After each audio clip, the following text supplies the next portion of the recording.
एक बहुत बड़ी बुराई हम समाज में ये भी देख रहे हैं, शादी ब्याह के अंदर बहुत सारी गैर इस्लामी चीज। इसी बंगाल के अंदर हमने देखा हल्दी की रस्म हो रही है, और हल्दी की रस्म जिस दिन हो रही है बहुत बड़ा फंक्शन हो रहा है। सारी लड़कियों ने हल्दी कलर के कपड़े पहने हुए हैं, सारे लड़कों ने हल्दी कलर के कपड़े पहने हुए हैं, पूरा खाना पीना हो रहा है। और क्या हो रहा है साहब, ये हल्दी की रस्म हो रही है। मुसलमान की शादी है, मुसलमान में भी अहले हदीस की शादी है, सीने पर हाथ बांधने वाले की शादी है, रफा यदैन करने वाले की शादी है, लेकिन हल्दी की रस्म उसके घर पे हो रही है। मंगनी की सेरेमनी और मंगनी की रस्म भी उसके घर पे हो रही है, और सोने की अंगूठी दुल्हन को भी पहनाई जा रही है, और सोने की अंगूठी दूल्हे को भी पहनाई जा रही है। ओ लोगों, ये रस्में कहां से आ गई? ओ लोगों, तुमने अपने पूरे निकाह को, पूरे शादी ब्याह को आज गैर इस्लामी बना डाला, बिल्कुल हराम बना डाला। देख लो, 400 बाराती आके खा रहे हैं। बारातियों के अलग नखरे हैं।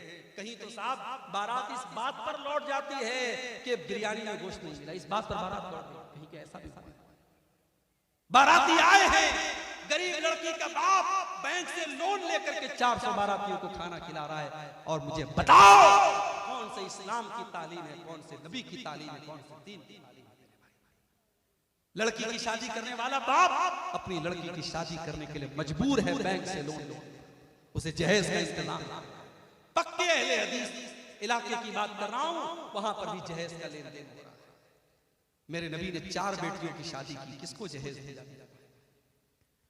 सहाबा ने अपनी बेटियों की शादी में कब लोगों के सामने हाथ फैला के भीख मांगी और कर्जा लेकर अपनी बेटियों की शादी की? आपने बेटियों को बोझ बनाया है, और यही वजह है हमारे मुल्क में, हमारे भारत में हर साल लाखों बच्चियां मां के पेट में मार दी जाती हैं, क्योंकि उनका गरीब बाप नहीं चाहता है कि मेरे घर में एक और बेटी आए और मुझे फिर अपनी बेटी के लिए कर्जा लेना पड़े। बेटियों को मां के पेट में मरवा देता है।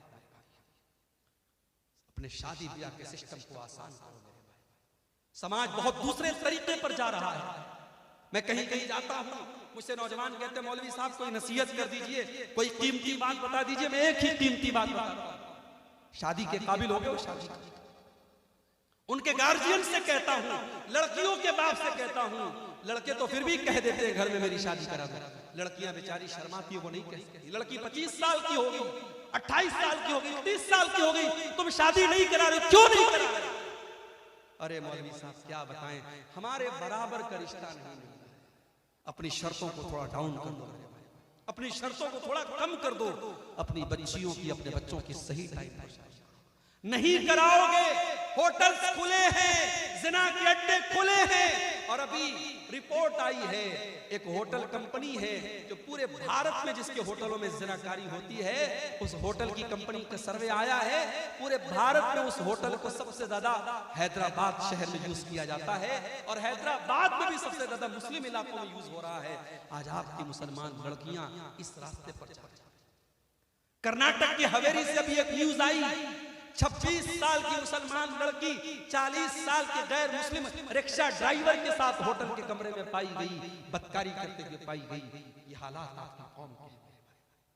हमारे उत्तर प्रदेश के बरेली शहर में 8 साल तक मदरसे में पढ़ने वाली लड़की आज गैर मुस्लिम के साथ अपने घर को, अपने बाप को, अपने परिवार को छोड़ के जाती है और गैर मुस्लिम के साथ शादी करती है और उसके मजहब में दाखिल हो जाती है, इस्लाम को छोड़ देती है। आपने क्या किया? आपके इसी बंगाल में मैं देखता हूं जलसा हो रहा है, आपने औरतों का इंतजाम किया है, बहुत अच्छी बात, लेकिन आपके यहाँ जुमा की नमाज होती है मस्जिद में, जामा मस्जिद में। मैंने पूछा 10 मस्जिदों के बारे में, मैंने पूछा तो 10 मस्जिदों में से 3 मस्जिदों वालों ने कहा हमारे यहाँ औरतों का इंतजाम है, 7 मस्जिद वालों ने कहा हमारे यहाँ कोई इंतजाम। क्यों इंतजाम? क्या आपके पास पैसे की कमी है? नहीं, बहुत पैसा है।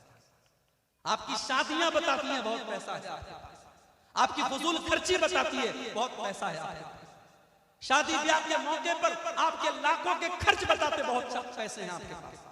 अगर बचाना चाहते हो अपनी कौम की बच्चियों को, अपनी महिलाओं को, अपनी बेटियों को, मेरी बात लिख लो, हर जुमा जहां आप मस्जिद में जुमा का इंतजाम करते हैं वहां लेडीज का अरेंजमेंट कंपलसरी मैंडेटरी होना चाहिए, जरूरी होना चाहिए। आप औरतों का इंतजाम कीजिए और घर की तमाम औरतों को जुमा की नमाज में लेके जाइए। सास भी जाए, बहू भी जाए, बेटी भी जाए, माँ भी जाए।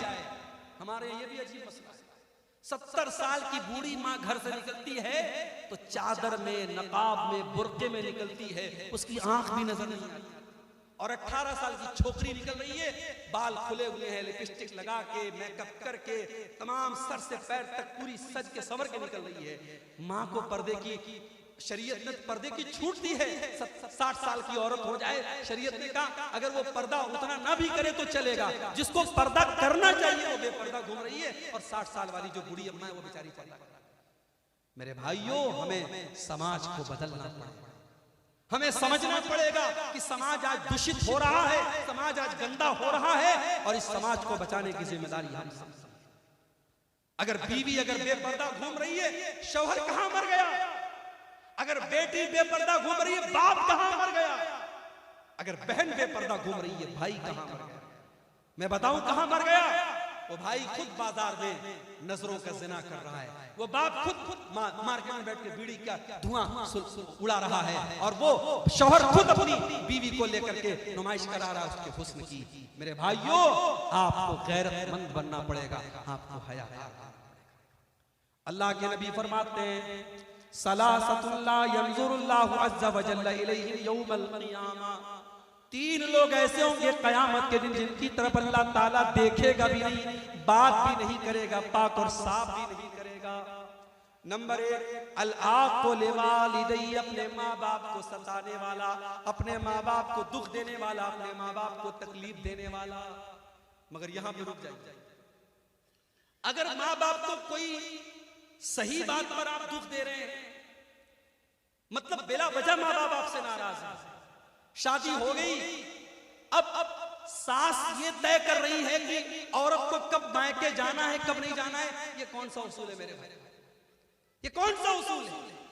कितने घरों में सास ये भी तय करती है कि बहू को कब नहाना चाहिए, कब नहीं नहाना चाहिए। यानी ज्वाइंट फैमिली सिस्टम में प्राइवेसी नाम की कोई चीज नहीं। बहू बेचारी अपनी मर्जी से नहा नहीं सकती, वहां ननद अलग पहरा दे रही है, सास अलग पहरा दे रही है। अब वहां पे अगर शौहर कहता है कि मेरी बीवी है, मैं निकाह करके लाया हूं, ये मेरी मर्जी से मायके जाएगी, मेरी मर्जी से आएगी, अब वहां पे मां नाराज हो जाए तो इस नाराजगी का कोई मतलब नहीं है। सही बात पर जो इस्लाम के हिसाब से सही है, अगर उस बात पर भी माँ बाप नाराज होते हैं तो कोई मतलब नहीं है। वहां पे औलाद को चाहिए माँ बाप को मनाने की कोशिश करे, लेकिन हाँ, बिला वजह अगर कोई माँ बाप को दुख दे रहा है, तकलीफ दे रहा है, और अपने ऐशो आराम पर खूब खर्च कर रहा है, माँ का ख्याल नहीं कर रहा है, बाप का ख्याल नहीं कर रहा है, क़यामत के दिन अल्लाह ताला उसको देखेगा। नंबर 2, वल्मरअतुल मुतरज्जिला, वो औरत जो मर्दों की नकल करने वाली, मर्दों की चाल ढाल अपनाने वाली हो, मर्दों के जैसा कपड़ा पहनने वाली, और मर्दों के जैसे छोटे छोटे बाल रखने वाली, और मर्दों की शक्ल सूरत अपनाने वाली, मर्दाना चाल चलने वाली लड़की। और नंबर 3, अद्दयूस, वो बेगैरत मर्द, अल्लज़ी युक़िर्रु फ़ी आलिहिल ख़ुबूस, जिसके घर में बेहयाई हो रही हो, जिसके घर में बेपर्दगी हो रही हो, और उस बेगैरत मर्द को कोई फर्क न पड़ता हो।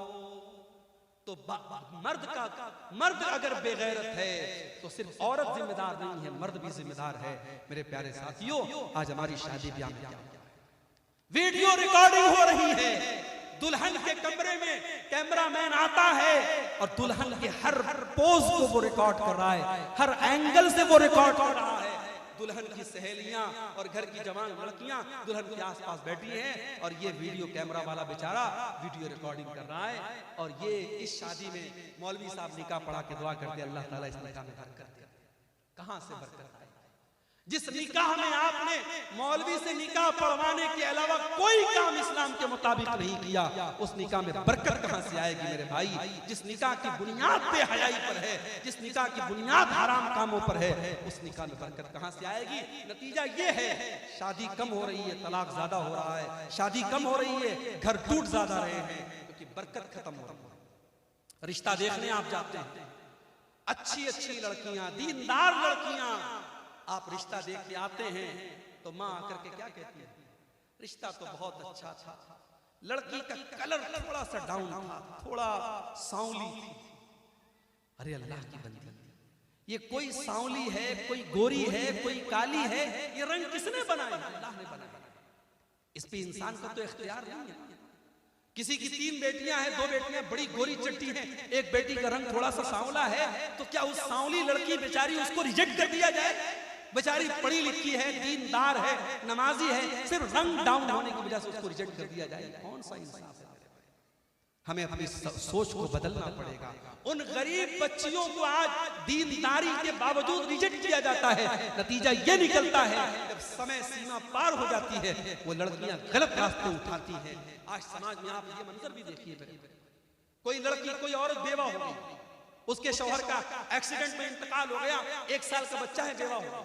अब समाज क्या कहता है? साथ अरे औरत है, बच्चे के सहारे जिंदगी गुजार रही है। मैं कहता हूं दुनिया का सबसे बड़ा झूठ है, दुनिया का सबसे बड़ा फ्रॉड है। एक बच्चे के सहारे औरत जिंदगी गुजार लेगी, उसकी जवानी, उसकी इज्जत, उसकी ख्वाहिशात, उसकी डिजायर, उसका कोई मतलब नहीं है। इस समाज को हमें बदलना पड़ेगा। मुतल्लका और बेवा औरतों की शादी का भी माहौल पैदा करना पड़ेगा। जो लड़कियां, जो औरतें जवानी में बेवा हो गई, जवानी में मुतल्लका हो गई, उनकी शादी आप नहीं कराएंगे, गलत रास्ते वो चुनेगी और समाज में गंदगी फैलेगी और फैल रही है। मेरे प्यारे साथियों, शादी ब्याह में ये बहुत सारी चीजें हैं जिनकी हमें इस्लाह करनी है। सबसे पहले तो आप रिश्तों में दीनदारी करिए। मैं लड़कों से कहना चाहता हूं, अपनी माँ से कह दो, मुझे माँ मेरे घर में कोई जहेज नहीं चाहिए, मैं चटाई पर सो लूंगा, मेरी हैसियत होगी, मैं फर्नीचर का इंतजाम करूंगा, मैं बेड का इंतजाम करूंगा, मेरी हैसियत होगी, मैं रेफ्रिजरेटर घर में लाऊंगा, वरना घड़े का पानी पी के गुजारा कर लूंगा, मगर मुझे जहेज की भीख में मिलने वाली फ्रिज नहीं चाहिए, मुझे जहेज की भीख में मिलने वाली चारपाई नहीं चाहिए। अपनी माँ से जाके कह दो, मुझे दीनदार बीवी लाना। अल्लाह के नबी फरमाते हैं, लियत्तखिज़ अहदुकुम क़ल्बन शाकिरा व लिसानन ज़ाकिरा व ज़ौजतन मुमिनतन तुईनुहु अला अम्रिल आखिरा। ओ लोगों, दुनिया की सबसे बड़ी दौलत 3 चीजें जिसके अंदर पैदा हो जाएं, उसके पास दुनिया की सबसे बड़ी दौलत है। क़ल्बन शाकिरा, एक ऐसा दिल अपने पास पैदा कर लो जो अल्लाह का शुक्र अदा करने वाला दिल हो।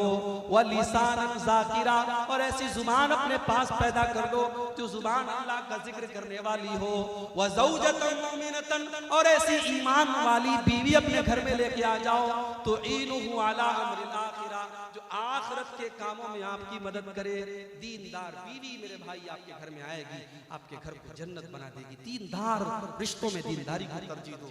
इसीलिए अल्लाह के नबी फरमाते हैं, तुनकहुल बरातु लिअरबईन लिमालिहा व लिहसबिहा व लिजमालिहा व लिदीनिहा। जब लड़की की शादी होती है, 4 चीजें लड़की के अंदर देखी जाती हैं। माल देखा जाता है, खूबसूरती देखी जाती है, उसका खानदान देखा जाता है, और उसकी दीनदारी देखी जाती है। आपने फरमाया फज़्फर बिज़ाति दीन, दीनदार लड़की को तरजीह दो, कामयाब हो जाओ। आज हालात ये है मेरे भाई, 8-8, 9-9 साल के बच्चे और बच्चियां, उनके भी इंस्टाग्राम पर फोटोज, वो भी अपने फोटोज डाल रहे हैं, वो भी इंस्टाग्राम पर दोस्तियां कर रहे हैं, वो भी टेलीग्राम और व्हाट्सएप पर ताल्लुक कायम कर रहे हैं।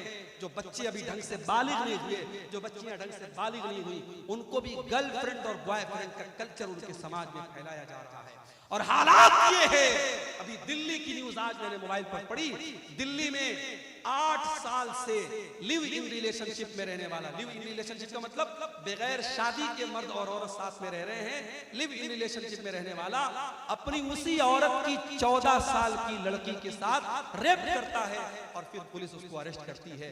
हालात ये हैं, बाप बेटी का रिश्ता भी तार तार हो रहा है, भाई बहन का रिश्ता भी तार तार हो रहा है। मेरे भाइयों, अब धीरे धीरे दुनिया महसूस कर रही है, दुनिया महसूस कर रही है, समाज को इस गंदगी से बचाना है तो इस्लाम के दामन में आना पड़ेगा। इस्लाम ने हमें जिना के दरवाजों से रोका है, जिना के चोर दरवाजों से इस्लाम ने रोका है। इस्लाम कहता है लड़का लड़की बालिग हो जाए, 12-10 साल का लड़का हो गया, 10 साल की लड़की होगी, बिस्तर अलग कर दो। 10 साल का लड़का लड़की हो गए, बिस्तर अलग कर दो। लड़की को मेंसेस आने लगे, लड़की बालिग हो गई, जवान हो गई, घर से निकले तो पर्दे में निकले। जवान लड़की को किसी गैर महरम के साथ तन्हा मत रहने दो, अकेला मत रहने दो। तुम्हारी खाला का लड़का, तुम्हारे मामू का लड़का, तुम्हारे काका का लड़का, तुम्हारे ताया का लड़का, ये सब तुम्हारे लिए गैर महरम है। मेरी बहनों, जिस तरीके से मोहल्ले के और गांव के लड़कों को अपने लिए गैर महरम समझती हो, अपनी खाला के, अपने ताया के, अपने मामू के, अपने चाचा के लड़कों को भी गैर महरम समझो। मेरी बहनों, आपका देवर आपका भाई नहीं है, आपके शौहर का भाई है। भाभी अगर देवर को हंसी मजाक में ज्यादा छूट देगी, अगर भाभी देवर से ज्यादा फ्रैंक होगी और देवर भाभी के बीच की सीमाएं खत्म होंगी, तो वहां पे मामलात खराब होंगे और बहुत सारे घरों में मामलात खराब हो रहे हैं। ये फेसबुक का दौर है, ये फिल्मों का दौर है, ये वेब सीरीज का दौर है, ये समाज में गंदगी को परोसने का दौर है। इस दौर में हमें और ज्यादा एहतियात की जरूरत है। बच्चियां जवान हो जाएं तो बाप अपनी बच्चियों से भी एक एहतियात करे। बच्चियों को चाहिए जब वो जवान हो जाए, बाप भी आए तो अपने दोपट्टे और अपने कपड़े का ध्यान रखें।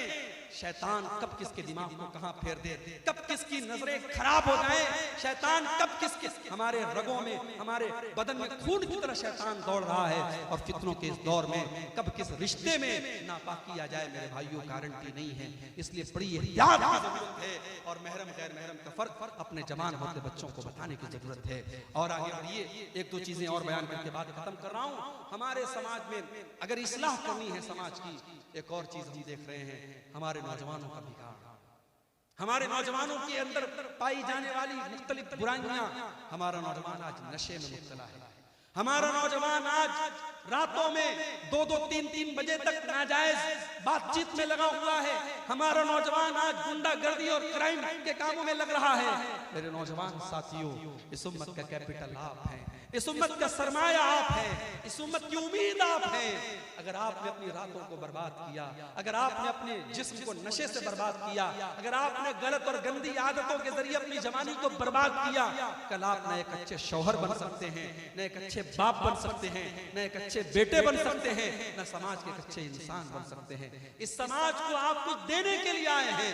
अल्लाह कुरान में कहता है, कुंतुम खैरा उम्मतिन उखरिजत लिन्नास, ऐ मुसलमानों, तुम दुनिया की सबसे बेहतरीन कम्युनिटी हो, तुम दुनिया के सबसे बेहतरीन समाज के लोग हो। तुम्हें दुनिया के लिए कुछ देने के लिए बनाया गया है। तुम समाज को कुछ देने के लिए आए हो, तुम मानवता का कल्याण करने के लिए आए हो, तुम मानवता को निजात देने के लिए आए हो, तुम मानवता को जहन्नम की आग से बचाने के लिए आए हो। मेरे नौजवानों, अपनी रिस्पॉन्सिबिलिटी को समझो, अपने कर्तव्य को समझो, अपनी जिम्मेदारी को समझो।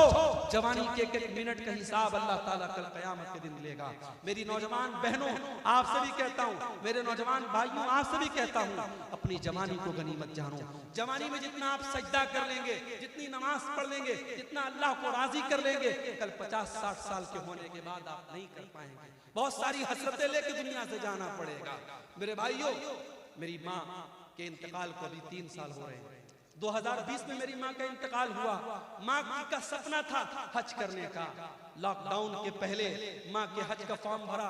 मैंने कई बार माँ से कहा कि उम्रा कर लो, माँ उम्रा करने के लिए तैयार नहीं हुई। हज का फॉर्म भरा गया। जिस साल हज का फॉर्म भरा गया, उसी साल हज कैंसिल हो गया, लॉकडाउन लग गया। और अगले साल फिर भी लॉकडाउन लगा रहा और अगले साल भी हज का फॉर्म नहीं भरा गया और उसके अगले साल ही माँ का इंतकाल हो गया। ये सपना, ये हसरत, ये ख्वाहिश लिए हुए मेरी माँ चली गई। ये ख्वाहिश लिए हुए कितने लोग दुनिया से चले जाते हैं। मेरे नौजवान साथियों, अगर आज आपके पास पैसा है, आप उम्रा कर सकते हैं, आप हज कर सकते हैं, अभी कर दो। अभी आपकी शादी हुई है, मियाँ बीवी औलाद चाहते हैं, नेक औलाद चाहते हैं, जाओ चंद पैसे खर्च करो, उम्रा करो और जा करके अल्लाह की बारगाह में रो करके दुआ मांगो, अल्लाह नेक और साले बेटा अता फरमाएगा। उम्रा कर लो, हज की ताकत है, हज कर लो, जवानी में इबादत कर लो। वल्लाह मैंने रोते हुए देखा है 70 साल के 60 साल के बूढ़ों को, जब वो हज करने गए, वो बेचारे व्हील चेयर के दूसरे उनको तवाफ करा रहे हैं। वो बेचारे होटल से हरम में जाने की ताकत नहीं है, वो कमरे में बैठ के नमाज पढ़ते। वो रोते हैं कि काश हमने जवानी में नमाज पढ़ी होती, हमने जवानी में हज किया होता, हमने जवानी में अल्लाह की इबादत की होती।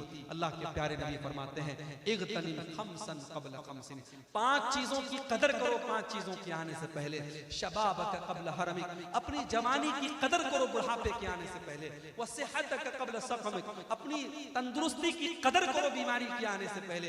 वह ग़िनाक क़ब्ल फ़क़्रिक, अपनी अपनी दौलत की कद्र करो अपनी गरीबी के आने के पहले। व फरागक क़ब्ल शुग़लिक, अपने समय की कद्र करो अपने व्यस्त होने से पहले। और पांचवी चीज, व हयातक क़ब्ल मौतिक, अपनी मौत के आने से पहले अपनी जिंदगी की कद्र करो। मेरे नौजवानों, इस उम्मत को बड़ी उम्मीदें हैं, अपनी नौजवानी की हिफाजत करो। इसी तरीके से समाज की इस्लाह का एक रूप ये भी है कि वरासत में जिसका जो हक है वो दे दो। आपकी बेटियां भी आपकी वरासत की हकदार हैं। जो प्रॉपर्टी आपने बनाई है, जो जमीन आपने खरीदी है, जो पैसा आपने कमाया है, आपके मरने के बाद आपके बेटों के साथ साथ आपकी बेटियां भी उसकी वारिस हैं। बेटियों को आपने जहेज दे दिया, इसका मतलब ये नहीं कि बेटियां आपकी प्रॉपर्टी की वारिस नहीं बनेगी। और भाइयों से कहता हूं, बाप के मरने के बाद अगर आपने अपनी बहनों को उनकी प्रॉपर्टी में उनके बाप के तरके में हिस्सा नहीं दिया तो कल कयामत के दिन अल्लाह आपकी गर्दन पकड़ेगा।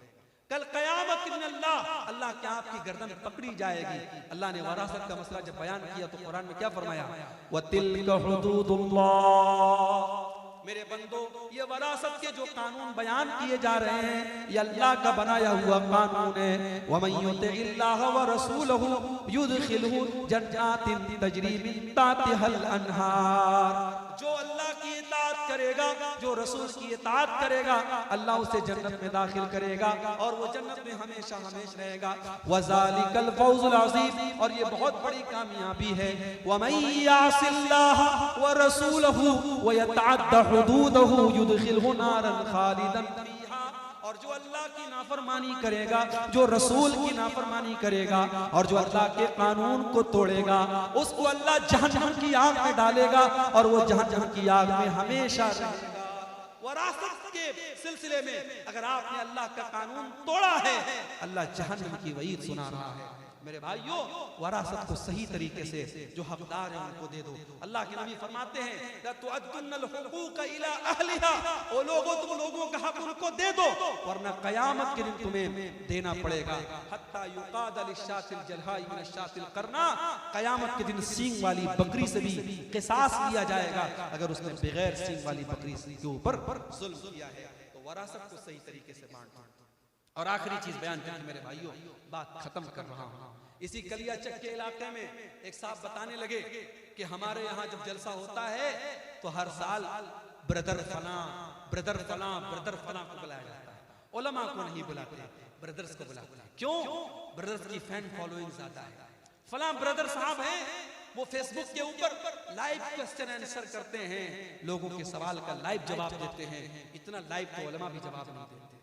मेरे भाई, उलमा की जगह ब्रदर्स नहीं ले सकते। ये दौर फितनों का दौर है और उलमा की जगह आपने जाहिलों को उलमा का मकाम दे रखा है। आपके बड़े बड़े स्टेज पर आज जाहिलों को, जिनको अरबी जुबान नहीं आती, जिनको कुरान पढ़ना नहीं आता, उनको आपने उलमा का मकाम दे दिया है। और उलमा के साथ आपने क्या सलूक किया? उलमा के साथ आपने यही सलूक किया कि जितना आपके बच्चे की पॉकेट मनी का खर्च है उतना आपके मौलवी साहब की तनख्वाह है।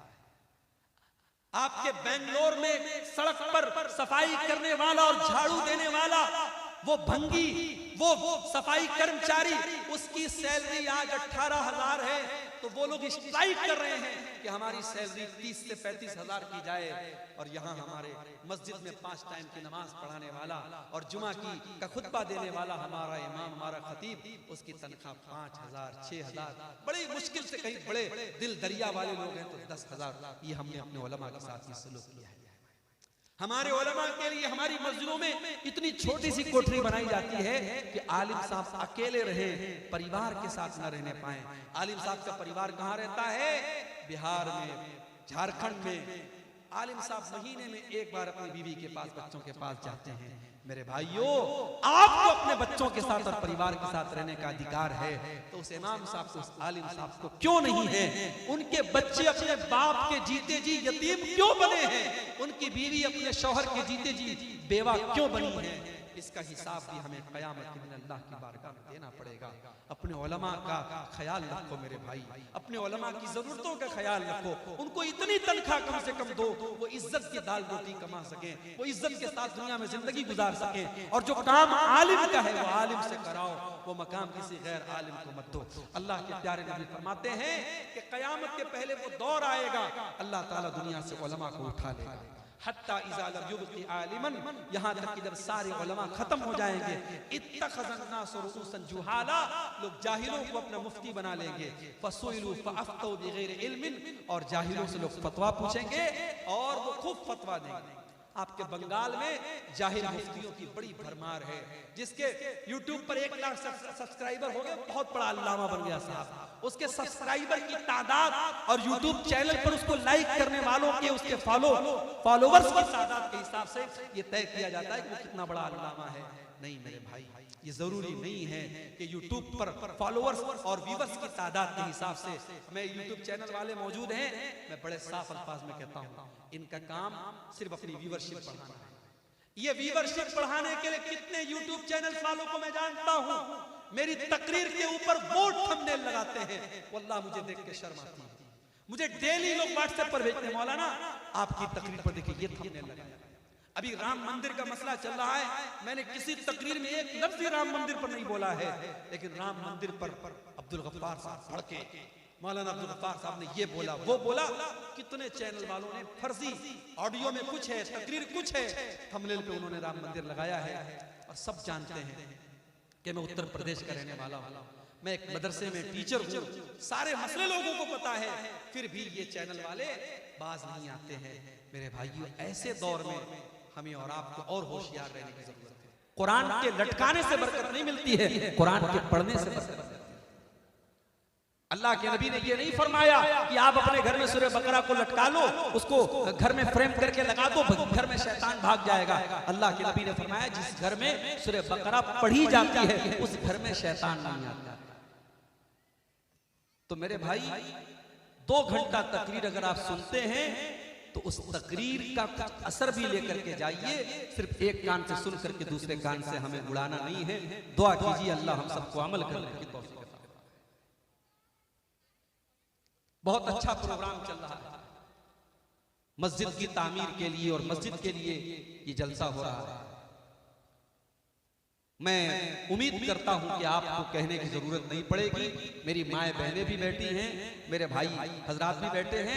जितनी ताकत आपके अंदर हो, आप यहां से इस प्रोग्राम से, प्रोग्राम वालों ने मजबूरी थी, मुझसे जलसे की तारीख कारी साहब ने मांगी। पहले मैंने 11 तारीख दी थी, फिर 11 तारीख को मेरी कुछ मसरूफियत थी, ये हुआ चलो 18 तारीख को रखो। अंदाजा नहीं था कि इतनी सर्दी होगी। कल के प्रोग्राम में तो मैंने सुना और ज्यादा सर्दी थी, आज तो सर्दी कम है। इतनी सर्दी के बावजूद आप हजरात एक बड़ी तादाद में प्रोग्राम में आए हैं, और मेरी माएँ बहनें भी बड़ी अच्छी तादाद में आई हैं। मैं समझता हूँ आपका ये जज्बा तारीफ के काबिल है। दुआ करता हूँ अल्लाह ताला से, जिस मस्जिद की तामीर के लिए आज का ये प्रोग्राम हुआ है, 2 दिन का प्रोग्राम हुआ है, अल्लाह इस मकसद को मुकम्मल करे और इस मस्जिद की तामीर को हम सबको जल्द से जल्द मुकम्मल करने की तौफीक अता फरमाए। एक और शिकायत करनी है आपसे। हो सकता है मेरी बात बुरी लग रही हो, माफ कीजिए, लेकिन जो बात मैं देखता हूं जो बुरी लगेगी मैं आपके मुंह पर बोल के जाऊंगा। ये स्टेज की जो रौनक है ये भी मुनासिब बात नहीं है। ये कोई शादी का मंडप नहीं है, ये कोई दुनिया का काम नहीं है, ये दीन की मजलिस है। ये कुरान और हदीस यहां पढ़ा जाता है। आपका स्टेज, आपका प्रोग्राम, आपका शामियाना सिंपल होना चाहिए। अहले हदीस की पहचान उसकी सादगी से। इतना तड़क भड़क और स्टेज के ऊपर और शामियाने के ऊपर लाखों रुपए खर्च करना ये बिल्कुल मुनासिब नहीं है। अगर आपके पास पैसे बहुत ज्यादा हैं, पैसे खर्च करने के बहुत सारे तरीके हैं। अपने स्टेज को सिंपल बनाइए, ये पैगाम जाए कि हाँ, कलिया चक में जो प्रोग्राम होता है बड़े बेहतर तरीके से, बड़े सिंपल तरीके से, बड़े सादा तरीके से वहां प्रोग्राम होता है। मैं उम्मीद करता हूं कि इस पर भी इंशाअल्लाह। मेरे भाइयों, मुझे आज के प्रोग्राम के लिए जलसे के ऑर्गेनाइजर्स ने कोई मौजू नहीं दिया है, कोई टॉपिक नहीं दिया। मैंने अपने हिसाब से, अपने दिमाग से मेरे ज़हन में एक बात आई, एक ऐसा मौजू जिस पर इस वक्त हम सबको बहुत ज्यादा बोलने की और काम करने की जरूरत है। और वो मौजू क्या है? इस्लाह मुआशरा। समाज को कैसे सुधारा जाए, सोसाइटी को कैसे सही किया जाए, समाज के अंदर जो चीजें बर्बाद कर रही हैं, नष्ट कर रही हैं, समाज को डिस्ट्रॉय कर रही हैं, उन चीजों को कैसे समाज से खत्म किया जाए, इस पर आज हम कुछ डिस्कस करेंगे, इस पर आज हम कुछ करेंगे। मेरे भाइयों, समाज हमसे और आपसे बनता है। अगर हम ये चाहते हैं कि समाज सही हो जाए, समाज सुधर जाए, तो पहले हमें और आपको खुद को सुधारना पड़ेगा। मसला ये है कि आज हम ये चाहते हैं सब लोग सुधर जाएं, लेकिन हम ना सुधरे। नमाज ना पढ़ने वाला बाप भी ये चाहता है मेरा बेटा नमाजी बन जाए, नमाज ना पढ़ने वाली मां भी चाहती है मेरी बेटी नमाजी बन जाए। तो ऐसा तो नहीं हो सकता मेरा भाई। आपको अगर रोशनी करना है तो रोशनी करने के लिए सबसे पहले एक माचिस की तीली को जलाना पड़ेगा, पहले एक मोमबत्ती को जलाना पड़ेगा। जब एक मोमबत्ती या एक लाइट जब रोशन हो गई, उससे आप सैकड़ों लाइट रोशन कर सकते हैं। शुरुआत तो करनी पड़ेगी ना, और वो शुरुआत अपने आप से करनी। अंग्रेजी में एक कहावत है, चैरिटी बिगिंस एट होम। नेकी की शुरुआत अपने घर से की जाती है, अपने आप से की जाती है। इसीलिए अल्लाह ताला कुरान करीम के 28वें पारे में फरमाता है, या अय्युहल्लज़ीना आमनू कू अनफुसकुम व अहलीकुम नारा। ऐ ईमान वालों, ऐ अपने आप को मुसलमान कहने वालों, ऐ मेरे आखिरी नबी का कलमा पढ़ने वालों, ऐ अपने आप को मोमिन कहने वालों, मुसलमान कहने वालों, कू अनफुसकुम व अहलीकुम नारा। अपने आप को और अपने परिवार को, अपनी फैमिली को, अपने बीवी बच्चों को, अपने घर वालों को जहन्नम की आग से बचाओ। या अल्लाह, हमने दुनिया की आग देखी है। किसी की दुकान में शॉर्ट सर्किट लग जाए और आग लग जाए, हमने देखा है पूरी दुकान जल के राख हो जाती है। हमने देखा है फलस्तीन के अंदर आग में जलते हुए छोटे छोटे बच्चों को हमने देखा है। ऐ अल्लाह, हमने दुनिया की आग तो देखी है, हमने जहन्नम की आग नहीं देखी। ऐ अल्लाह, जहन्नम की आग कैसी होगी? फरमाया वक़ूदुहन्नासु वल हिजारा। जहन्नम की आग का ईंधन इंसान और पत्थर होंगे। जहन्नम की आग पेट्रोल से नहीं जलेगी, डीजल से नहीं जलेगी, कोयले से नहीं जलेगी, लकड़ी से नहीं जलेगी, उसका ईंधन इंसान और पत्थर होंगे। ऐ अल्लाह, दुनिया में एक मुजरिम को सजा होती है, वो मुजरिम जज से सौदेबाजी कर लेता है, अच्छे वकील को हायर करके पुलिस वालों से साठ-गांठ कर लेता है। बड़े बड़े बाहुबली, बड़े बड़े गुंडा लोग जेल के अंदर भी आराम से एसी के कमरों में रहते हैं। ऐ अल्लाह, क्या जहन्नम की जेल में भी साठ-गांठ हो जाएगी? ऐ अल्लाह, क्या जहन्नम में जाने वाले भी रिश्वत दे देंगे? फरमाया नहीं, अलैहा मलाइकतुन गिलाजुन शिदादुल ला यासूनल्लाह। जहन्नम के जो दारोगा होंगे और जहन्नम की जेल के जो जेलर होंगे, वो बड़े खतरनाक होंगे। वो किसी के साथ कोई मुरव्वत नहीं करेंगे, वो किसी के ऊपर कोई दया नहीं करेंगे। वो वही करेंगे जिसका अल्लाह ताला उनको आदेश देगा, जिसका हुक्म अल्लाह ताला उनको देगा। तो जहन्नम की आग से अपने आप को बचाओ और अपनी फैमिली को, अपने परिवार को बचाओ। एक साहब की बेटी की शादी, उन्होंने मुझे व्हाट्सएप पर कार्ड भेजा, मौलाना साहब आपकी दावत है। मैंने कहा अच्छी बात है, इंशाअल्लाह शिरकत होगी।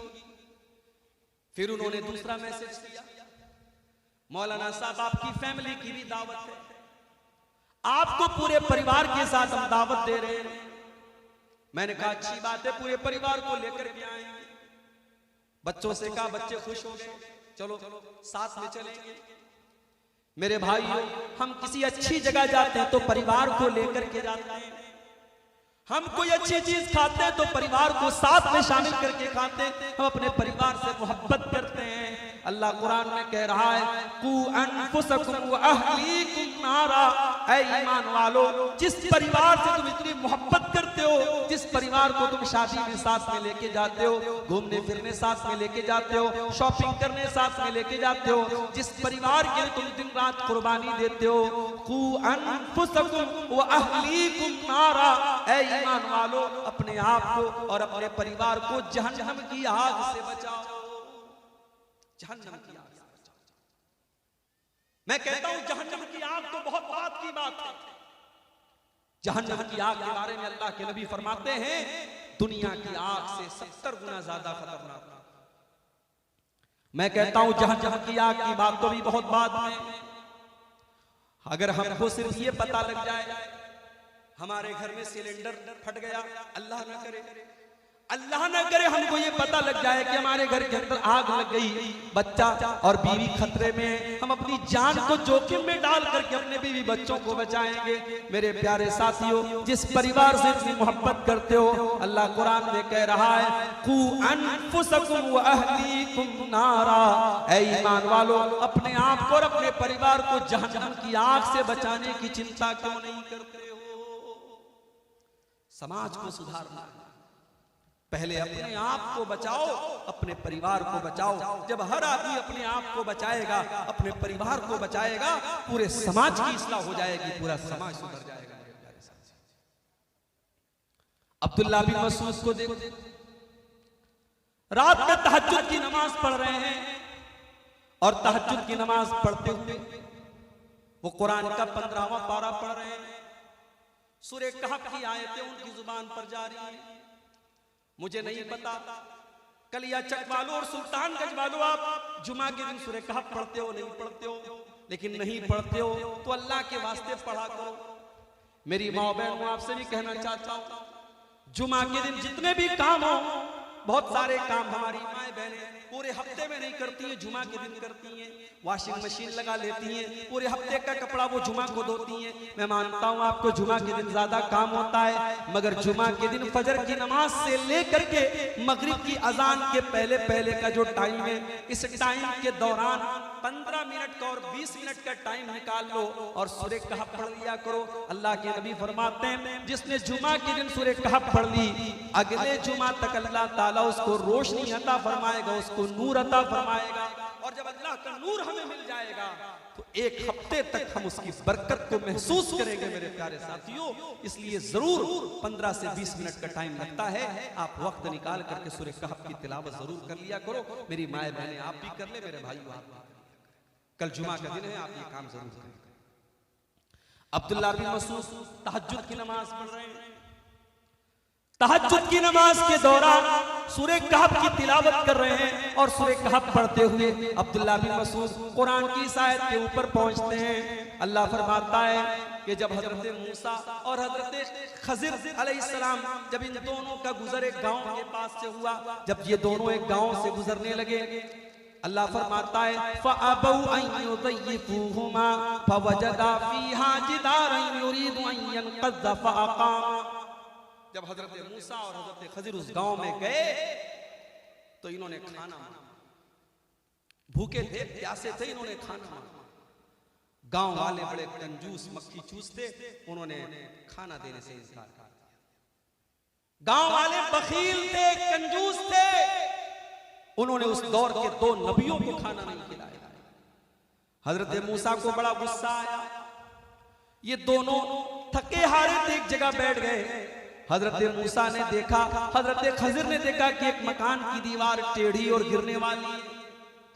हजरत खजिर खड़े हुए और उन्होंने खड़े होकर के उस दीवार को सीधा कर दिया। हजरत मूसा ने कहा लौ शीता लत्तखस्ता अलैहि अजरा, ऐ खजिर आपको ये दीवार फ्री में नहीं ठीक करनी चाहिए थी, इन कंजूस लोगों ने हमें एक टाइम का खाना भी नहीं खिलाया। ऐ खजिर अगर आपको दीवार ठीक करना ही था तो इसकी कोई उजरत ले लेते, कुछ पैसा ले लेते, आपको फ्री में ये काम नहीं करना चाहिए था। हजरत खजिर ने जवाब दिया व अम्मल जिदारु फकाना लिगुलामैनि यतीमैनि फिल मदीना व काना तहतहु कंजुल लहुमा व काना अबूहुमा सालिहा। ऐ मूसा वो दीवार दीवार दो यतीम बच्चों के मकान की दीवार है, और ए मूसा उस मकान की दीवार के नीचे उनके बाप ने मरने के पहले खजाना छुपाया हुआ था। अगर दीवार गिर जाती खजाना सामने आ जाता और खजाना गांव के लोग लूट के लेके चले जाते। ऐ मूसा, अल्लाह ताला ने मुझे ये हुक्म दिया कि उन बच्चों का खजाना अगर गांव वाले लूट लेंगे, बच्चों के साथ बड़ी नाइंसाफी हो जाएगी। अल्लाह ने मुझे हुक्म दिया कि मैं दीवार को सीधा कर दूं, ताकि कल जब वो बच्चे जवान हो जाएं तो अपने बाप का खजाना हासिल कर लें। अब यहां पे जो बात पॉइंट की है मेरे बड़े गौर से सुनिएगा, यहां जो पॉइंट की बात है वो क्या है? वकाना अबूहुमा सालिहा, उन दोनों यतीम बच्चों का बाप एक नेक इंसान था। बाप जब नेक था तो अल्लाह ताला ने नेक बाप का खजाना डूबने न दिया, नेक बाप के बच्चों को उसके खजाने से महरूम न किया। अब्दुल्ला बिन मसूद जब कुरान की इस आयत पर पहुंचे, वकाना अबूहुमा सालिहा, उन बच्चों का बाप एक नेक इंसान था। इस आयत को पढ़ करके अब्दुल्ला बिन मसूद रोने लगे, उनकी आंखों से आंसू बहने लगे। जब उन्होंने सलाम फेरा, उनका छोटा बच्चा सो रहा था। अब्दुल्ला बिन मसूद ने अपने बच्चे की तरफ इशारा करके फरमाया, मिन अजलिका या बुनैया, ऐ मेरे बच्चे, तेरा बाप रात में तहज्जुद पढ़ रहा है, तेरा बाप रात में अल्लाह की बारगाह में आंसू बहा रहा है। ऐ मेरे बच्चे, तेरा बाप तेरे लिए ये सारा काम कर रहा है, ये काम, ये रातों में उठ करके इबादत करने का काम तेरा बाप तेरे लिए कर रहा है कि कल तू सुखी रहे, कल तू अल्लाह के यहाँ भी नजात पा जाए और दुनिया में भी तू चैन से रहे। ऐ मेरे बच्चे, तेरा बाप इसलिए ये काम कर रहा है।